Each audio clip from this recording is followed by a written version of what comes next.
क्या हम मुलाजिमों की गलतियों पर हद से ज्यादा गुस्सा करते हैं?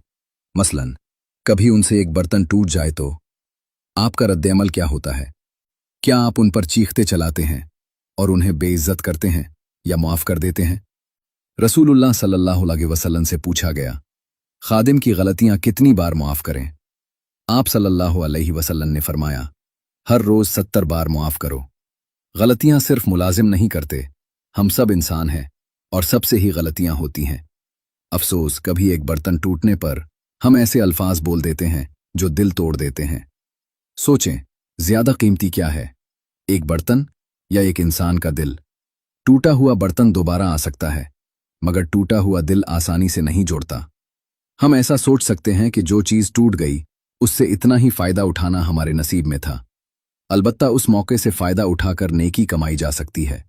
रसूलुल्लाह सल्लल्लाहु अलैहि वसल्लम ने फरमाया, रहम करने वालों पर रहमान रहम फरमाता है। तुम जमीन वालों पर रहम करो, आसमान वाला तुम पर रहम करेगा।